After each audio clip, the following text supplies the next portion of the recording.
नमस्कार, मैं हूं महेश शर्मा और आपना देव के इस एपिसोड में आपका स्वागत है। आपना देव के इस एपिसोड में हम आपको जानकारी देते हैं ऐसे मंदिरों के बारे में या ऐसे देवी देवताओं के बारे में जिनकी ख्याति तो पूरे देश भर में है, लेकिन जिनके प्राकट्य या जिनकी मान्यताओं के बारे में आमजन को कम ही जानकारी है।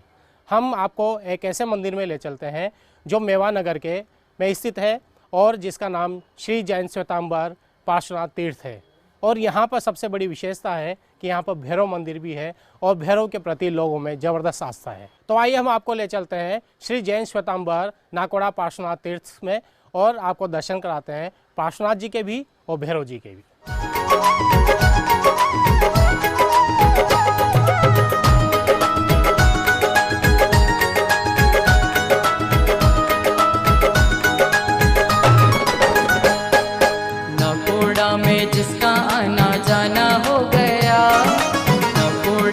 जिसका आना जाना हो गया वो ही मेरे दादा का दीवाना हो गया। राजस्थान के रेगिस्तान में बाड़मेर जिले में स्थित है जैन श्वेतांबर तीर्थ नाकोड़ा। बालोतरा कस्बे से 10 किलोमीटर दूर ऐतिहासिक कस्बे जसोल के पास पहाड़ियों के बीच में स्थित है मेवा नगर, जो आज लोगों द्वारा नाकोड़ा भैरव के नाम से जाना जाता है। नाकोड़ा जैन धर्मावलंबियों का अति प्राचीन तीर्थ स्थल है। कहते हैं कि इसका पुराना नाम नाकौर नगर था, जो अब अपभ्रंश होते होते नाकोड़ा हो गया। यहाँ पर अनेक जैन धर्म के देवों की मूर्तियाँ स्थित हैं, लेकिन श्री पार्श्वनाथ जी की प्रतिमा को चमत्कारिक माना जाता है। इस मंदिर से काफी समय से जुड़े पीसी जैन के अनुसार कभी ये स्थान इतना निर्जन था कि दूर दूर तक कोई आबादी नहीं थी। पीसी जैन का ये भी मानना है कि ये मंदिर मुगल कालीन है। इसके भी प्रमाण मौजूद हैं। कहा जाता है कि पूर्व 3री शताब्दी में श्री वीरसेन और नारकोर से भाग्यवान बंधुओं ने अपने नाम पर 20 मील के अंतर में वीरमपुर और नाकोर नगर गांव बसाए थे। जिसका मेरे दादा से याराना हो गया, जिसका मेरे दादा से याराना हो गया वो ही मेरे दादा का दीवाना हो गया। नाकोड़ा में जिसका आना जाना हो गया वो ही मेरे दादा का दीवाना हो गया। श्री वीरसेन ने वीरमपुर में श्री चंद्रप्रभु भगवान का और नारकोर नगर में श्री सुपार्श्वनाथ भगवान का मंदिर निर्मित करवाकर परम पूज्य आचार्य श्री स्थूली भद्र स्वामी जी के सुहास्ते प्रतिष्ठा संपन्न करवाई थी। 20 संवत 909 में वीरमपुर शहर सुसंपन्न श्रावकों के लगभग 2700 घरों की आबादी से जगमगा रहा था। उस समय श्रेती श्री हराग चंद जी ने प्राचीन मंदिर का जीर्णोद्धार करवाकर श्री महावीर भगवान के प्रतिमा की प्रतिष्ठा करवाई थी।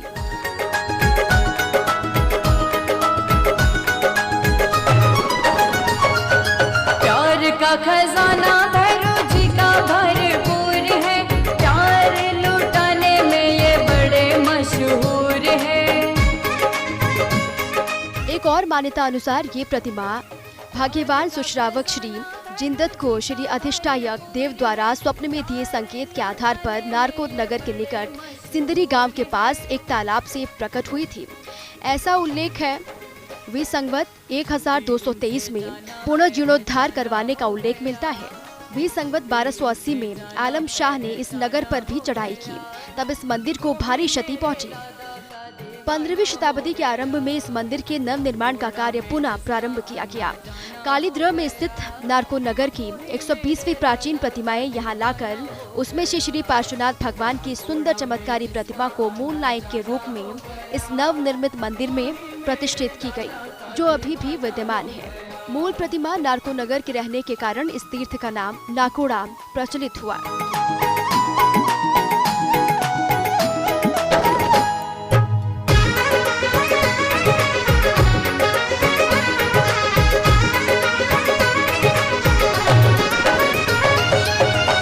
वो जमाना था ठोर न ठिकाना था, मुझे आते देख आंखें फेरता जमाना था। ऐतिहासिक तथ्य है कि सिंदड़ी के पास नाकोर नगर नाम का एक स्थल था। वहाँ पर कालद्रे में अर्थात तालाब में ये मूर्ति मौजूद थी, लेकिन किसी को भी इस तथ्य की जानकारी नहीं थी। जिनदत्त श्रावक को स्वप्न आया कि इसके अंदर भगवान पार्श्वनाथ जी की मूर्ति है, उसे निकाला जाए। उन्होंने यह बात अपने गुरु भगवंत को बताई। उसके द्वारा पुनः स्वप्न आया। उस स्वप्न के आधार पर उस जगह से भगवान पार्श्वनाथ जी की मूर्ति को निकाली गई। उस समय तत्कालीन आचार्य श्री कीर्तन सूरी जी महाराज के पावन सानिध्य में इस मूर्ति को निकालकर इस मूर्ति को स्वप्न के आधार पर ही नाकोड़ा तीर्थ पर लाने का परियोजना स्पष्ट हुई।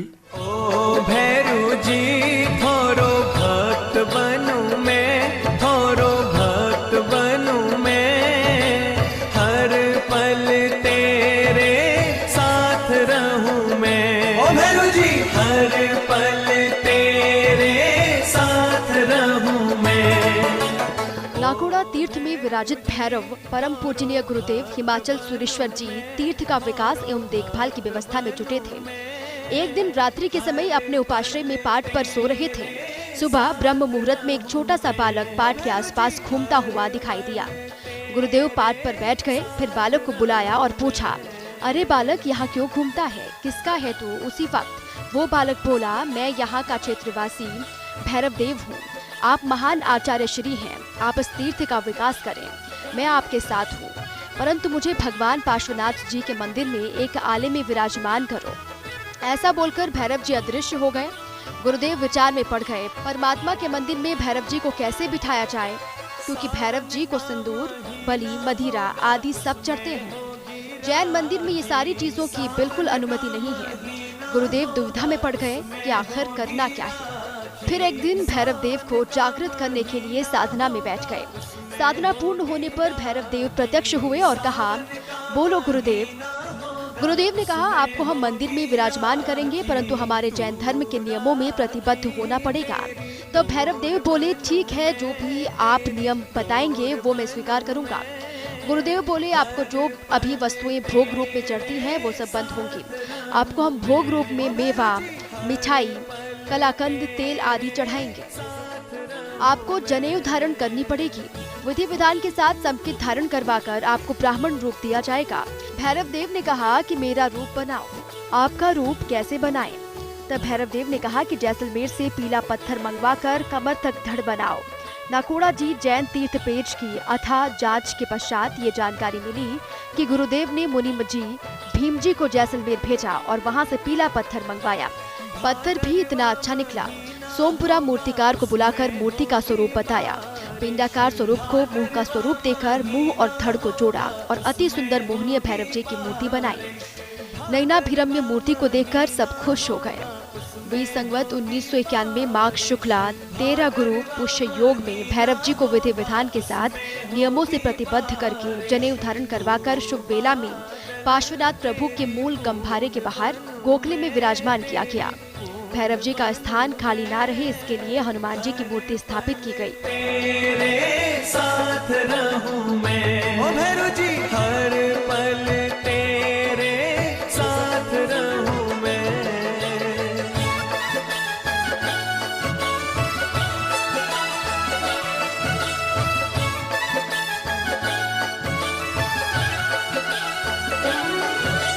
आचार्य श्री हिमाचल सूरी जी महाराज साहब द्वारा बहुत साधना की गई। साधना के उपरांत उनको कुछ संदेश मिले।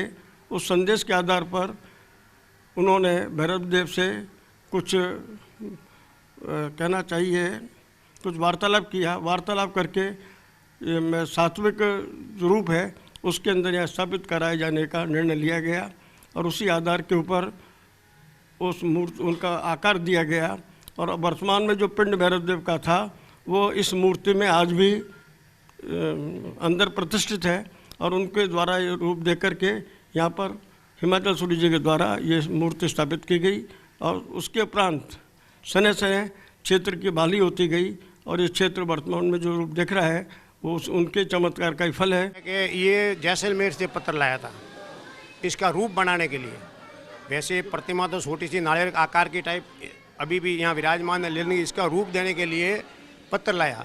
पत्थर क्या बड़ा हो गया, पत्थर बड़ा आ गया, यानी करीबन 50 फुट का आ गया।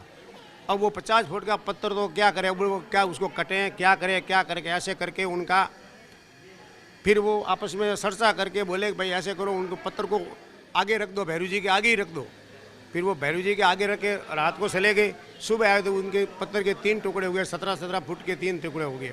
फिर एक 17 फुट का तो भैरू जी की प्रतिमा का आकार बनाया, और एक वो सामने कीर्ति रत्न सूरी जी महाराज साहब की प्रतिमा उनको रूप दिया, और एक बार कीर्ति सूरी जी महाराज साहब की जो प्रतिमा थी वहाँ पर रखा गया था।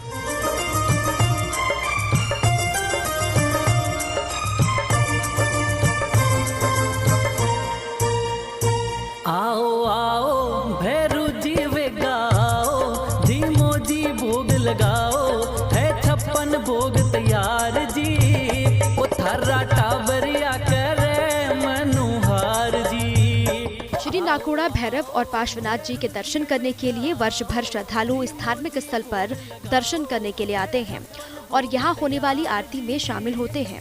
भैरव जी और पार्श्वनाथ जी की आरती करने के लिए पुराने समय से ही बोली लगाई जाती है, और अधिक बोली लगाने वाला श्रद्धालु उसका परिवार यहाँ आरती कर आशीर्वाद प्राप्त करता है।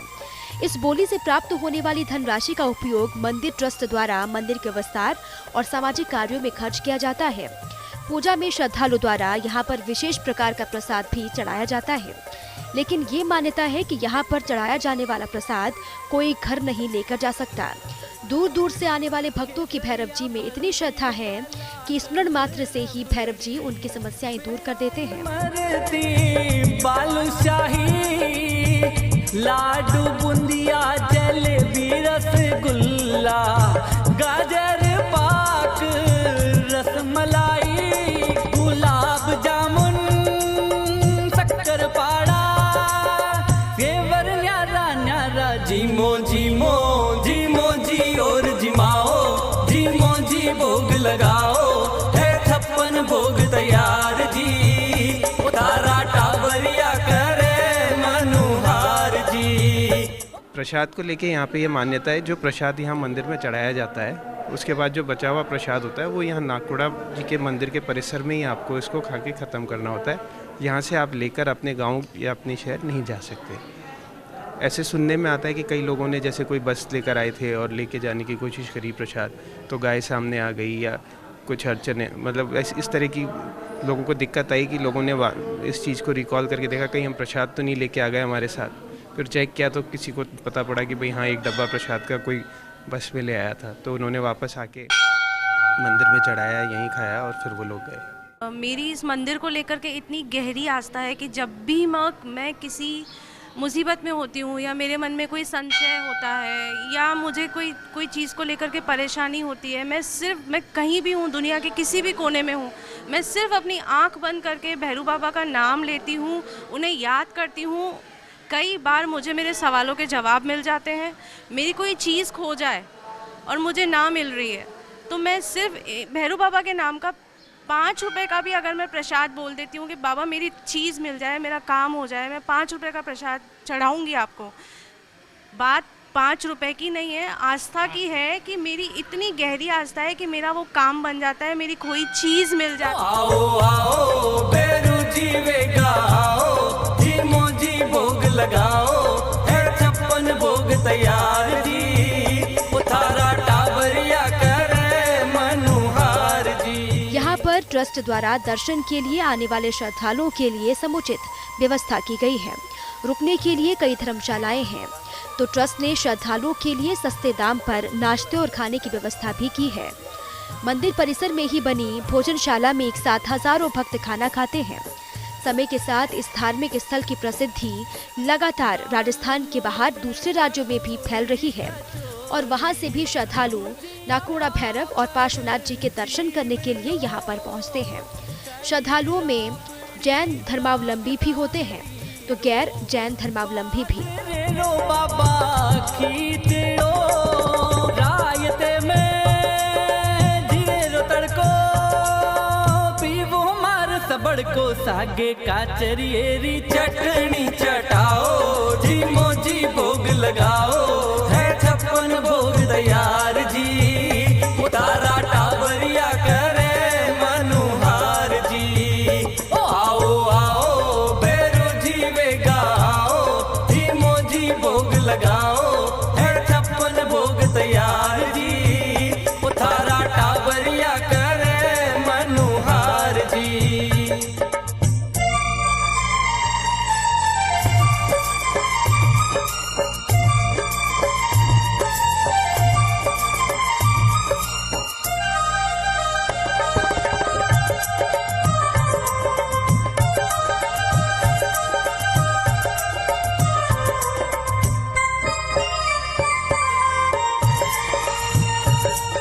उनको इतनी श्रद्धा है कि दूर दूर से एमपी, पंजाब, गुजरात, राजस्थान से तो आती है, बाकी अजैन लोगों को इतनी श्रद्धा है और मंदिर में दर्शन करके उनका लाभ लेके ही जाते और भोजनशाला में वो खाना यहीं खाते हैं और माँ भटियाणी माँ के दर्शन करने आते हैं तो अभी भी यहाँ आके ही जाते हैं। अच्छा, जो दूसरे लोग हैं दूसरे प्रांतों के, जैसे आपके महाराष्ट्र में, वहाँ पर कितनी मान्यता है यहाँ भैरव के मंदिर? वहाँ का व्यापारी वर्ग और आम पब्लिक महाराष्ट्र की भैरू जी के प्रति इतनी श्रद्धा है और पार्श्वनाथ दादा की और भैरू जी की इतनी श्रद्धा है कि वो यहाँ मतलब राजस्थान आएंगे तो यहाँ के दर्शन करना उनके लिए बहुत ज़रूरी है। वो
फाइबर के अंदर इमरजेंसी लगी थी, इमरजेंसी के अंदर ये सब लोग यहाँ आए हुए थे, दुखी थे, तो उन्होंने एक भजन जोड़ा था कि भैरू भीड़ रे पड़े तो भैरू वीर पागड़े रही जे रे, ना कोड़ा भैरू भूल मत जाई जे रे, ना कोड़ा भैरू भूल मत जाई जे। तो भैरू जी को याद किया, 1 साल तक यहाँ यात्री ठहरे, उसके बाद इमरजेंसी मिट गया और नवे दिन हो गए। जो यहाँ ठहरे थे वो आज अरबोंपति भैरू जी के प्रताप से करोड़ोंपति हो गए। ये सच है और यहाँ आने वाला हर श्रद्धालु अपने मन से यही कहता है, यहाँ जब सामने आता है तो यही कहता है कि नाकोड़ा भैरव भूल मत जाए जय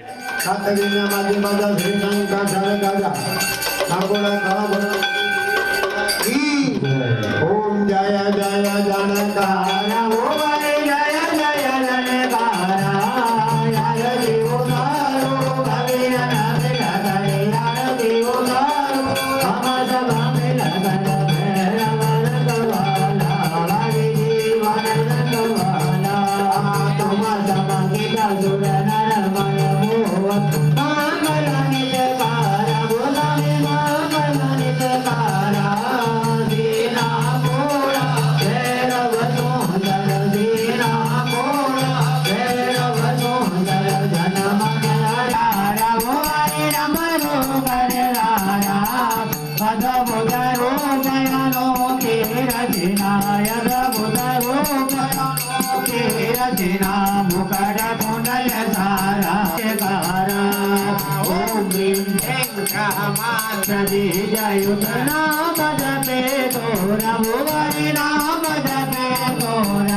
ओम जय जय जयकारा जोग दुखदारी हारता जोग जोग दुखदारी हारता मांझी दुलारा ओम जय जय जयकारा श्री बलरापति नाथ कबीर कुल मारे आरती चरण रविवारा ओम जय जय जयकारा बलिया